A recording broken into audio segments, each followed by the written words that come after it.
7वें सूत्र के अंदर अब कह रहे हैं कि देखो एक सुंदर प्रकरण प्रारंभ हो रहा है और वर्णन कर रहे हैं, सान कामया माना निरोध स्वरूपात्, सान कामयमाना निरोध रूपत्वात्, निरोध रूपत्वात्, सान कामयामाना।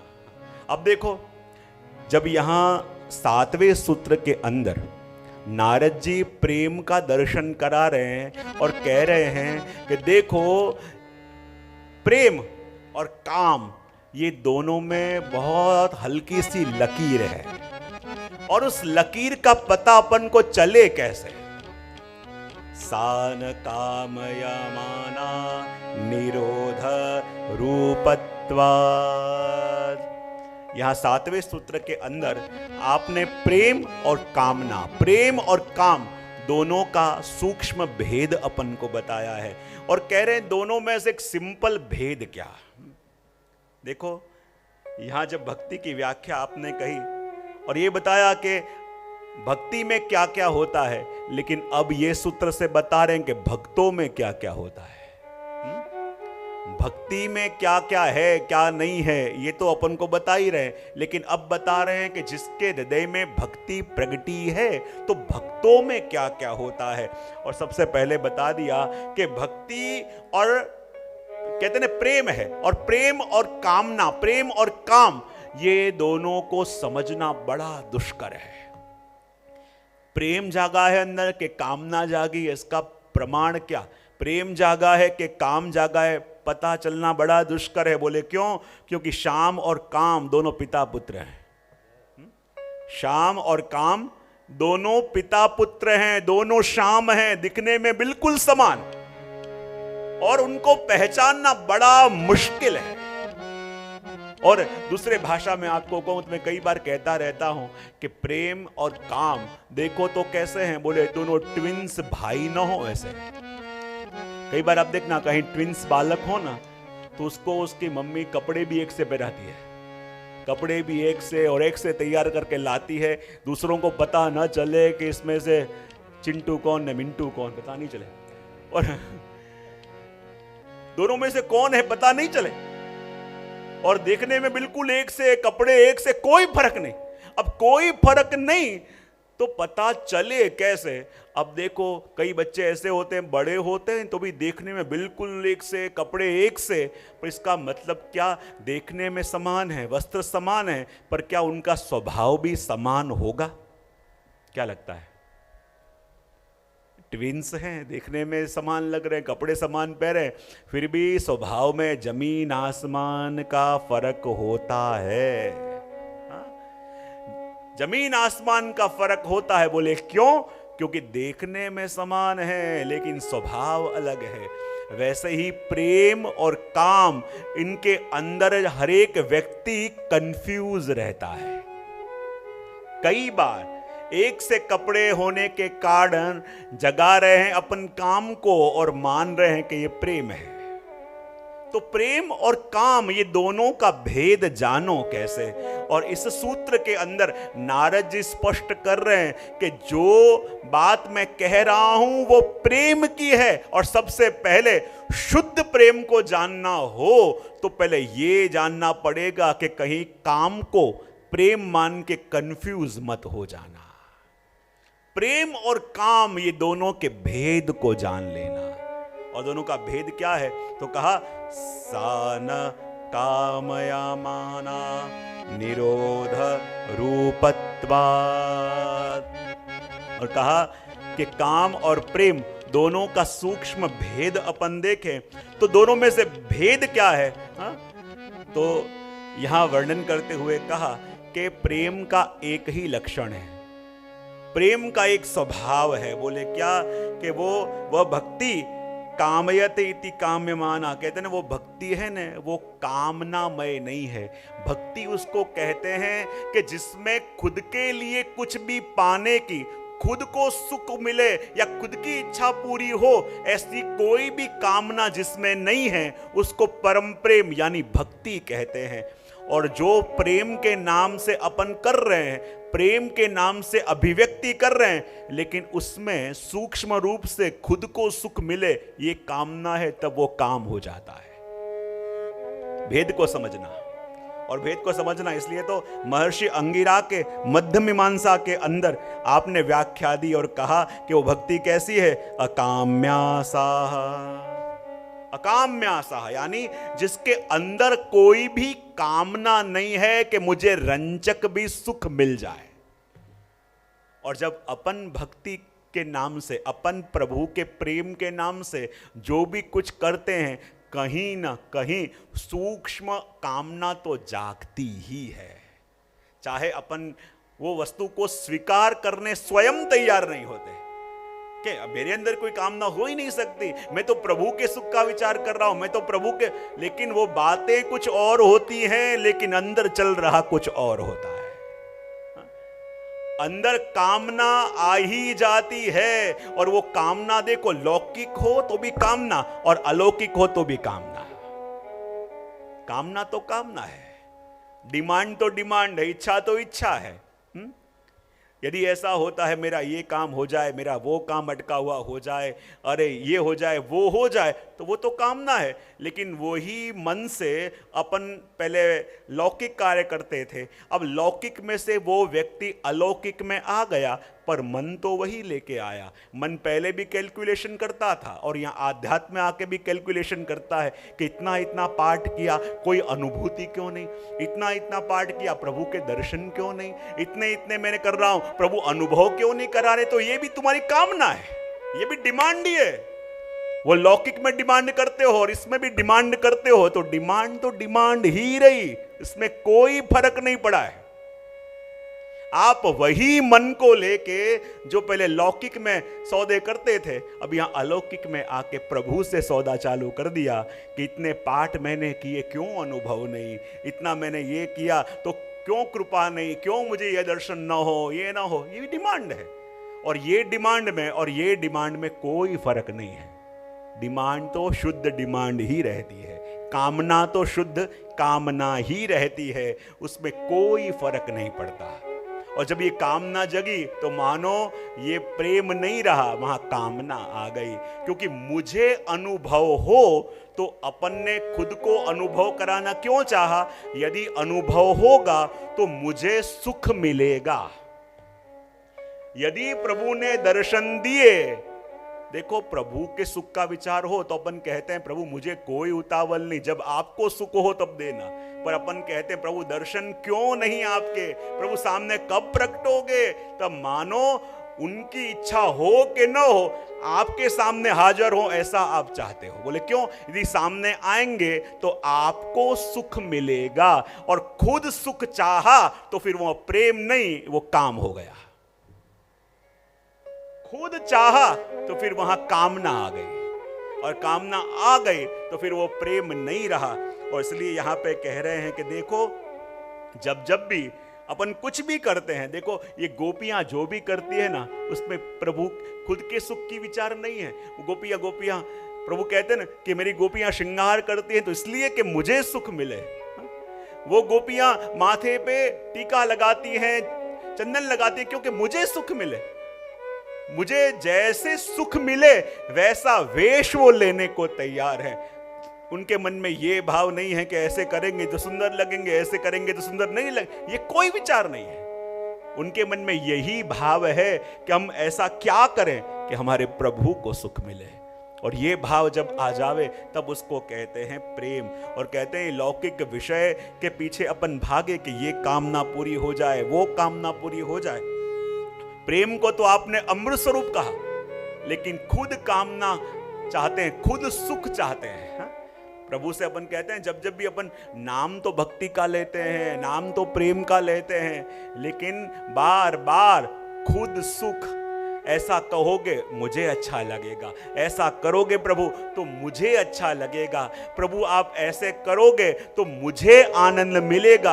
अपनी पूरी गति जो प्रभु की ओर जानी चाहिए वो स्वयं अपने तरफ मोड़ रहे हैं, तो अपन भक्ति कर नहीं रहे, अपनी भक्ति प्रभु करे ऐसी कामना कर रहे हैं। अपनी भक्ति अपन करवाना चाहते हैं। भक्ति प्रेम यानी प्रभु की भक्ति, और कामना यानी स्व की भक्ति प्रभु से करवाना चाहते हैं। हाँ? जैसा आप चाहो वैसा प्रभु बोले। हाँ? जैसे आपके अनुकूल न रहे तो मन में पहले जैसा प्रेम भी नहीं रहा, क्योंकि अपने प्रेम में बार बार शर्तें हैं। ऐसा प्रभु करें, ऐसा प्रभु बोले, इस प्रकार से प्रभु करें तो मुझे अच्छा लगे, और मेरे क्राइटेरिया में सेट न हो तो मुझे अच्छा न लगे। यदि ऐसा हो रहा है तो प्रेम के ब्रह्म में रहना मत, प्रेम के चोले में आपके अंदर आया हुआ ये काम है, ये कामना है।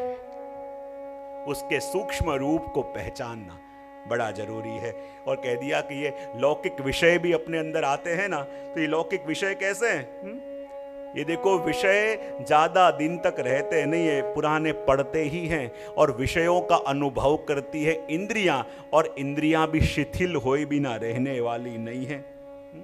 और कहते हैं मन के अंदर विषय के आप चिंतन करते हो, कोई भी कामना रखते हो ना, तो वो कामना का स्वभाव ऐसा है कि वो बहुत समय तक आपको रुचि देती नहीं रहेगी। आपको कोई वस्तु बड़ी प्रिय है, लेकिन कहते हैं ना, 1 साल 2 साल तक वस्तु आप देख रहे थे, आपके पास थी, आपको अच्छी लग रही थी, लेकिन जहां थोड़ा समय बीता रुचि भी समान रहती नहीं है। लेकिन प्रेम में एक बार हुआ तो प्रेम में हुई रुचि में कभी कमी नहीं आती।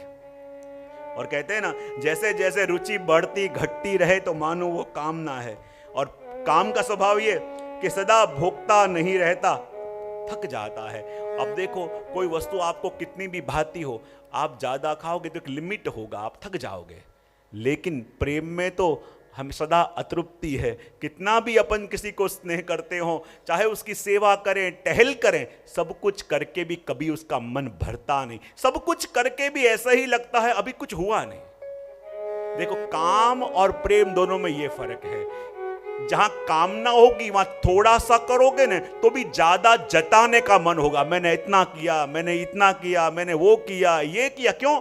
क्योंकि सामने से रिवॉर्ड चाहते हो, और सामने से रिवॉर्ड जो चाहता है वो बार बार जताएगा कि मैंने आपकी इतनी प्रभु सेवा करी, मैंने आपका इतना टहल किया, मैंने आपके लिए इतना किया। जब इतना इतना कहने का मन हो तब मानो ये अंदर की डिमांड है, बाहर से सेवा का रिवॉर्ड चाहते हैं, तब जताना पड़ रहा है। और जहां सेवा जतानी प्रभु को पड़े तब मानो वो प्रेम नहीं, वो काम है, वो कामना है। और प्रेम का लक्षण है कितना भी करो, लेकिन हमेशा उनको जब मिलो, हमसे कुछ होता ही नहीं है, कुछ हो ही नहीं पा रहा। जब अपन देखे इतना इतना तो कर रहे हो, लेकिन उनको ऐसे ही लगे मुझसे कुछ होता ही नहीं है, और कुछ होता ही नहीं है ऐसा लगे, तब मानो सच्चा प्रेम है। क्योंकि प्रेम का लक्षण है सदा करके भी अतृप्ति लेना, यानी अभी जितनी सेवा मुझे करनी है हो नहीं पा रही है, तब मानो वो प्रेम है। इसलिए कह दिया कि सान कामयमाना निरोध रूपत्वात्। और इसलिए यहां वर्णन करते हुए कह रहे हैं कि प्रिय को सुख देना ही सच्चे अर्थ में प्रेम है, और प्रिय से सुख पाने की कामना वही काम है। सिंपल अर्थ यहां अपन को बता दिया कि प्रिय को सुख देना, जहां देने का भाव वहां प्रेम, और जहां पाने का भाव वहां काम। अपन कहते हैं ना कि गोपियां जब रोती रहती थी, तड़पती रहती थी कि प्रभु मथुरा चले गए हैं, प्रभु मथुरा विराज रहे हैं, गोपियों को ताप हो रहा है, रो रही हैं, तो अपन को लगता नहीं है अब ब्रज से मथुरा कौन सा दूर था। जो गोपियों को प्रभु के लिए इतनी ही तड़प थी, इतनी ही व्याकुल थी, तो क्या ब्रज से मथुरा जा नहीं सकती थी? पर कोई गोपी मथुरा क्यों नहीं गई? जब इतना ताप था, इतनी बेचैन थी, इतनी व्याकुलता थी, तो जाना चाहिए था, क्यों नहीं गई? बोले इसलिए नहीं गई कि गोपियों को लगता था कि पहले प्रभु हमारे पास थे, इसलिए क्योंकि हमारे पास रह के प्रभु को सुख मिल रहा है, और अब हमसे प्रभु दूर गए इसलिए क्योंकि अब हमसे दूर रह के प्रभु को सुख मिल रहा है। यदि हमसे दूर जाके प्रभु को सुख मिल रहा है तो क्यों हम उनके पास जाके उनके सुख में व्यवधान करें? हम दूर रहेंगी, तड़पती रहेंगी, लेकिन वहां न जाएंगी। जब प्रभु को हमारे पास आके सुख मिलेगा, तब हम प्रभु के दर्शन करेंगी। इसी को कहते हैं प्रेम। इसलिए कह दिया कि भक्ति में कोई भी कामना नहीं होती, कोई भी डिमांड नहीं होती।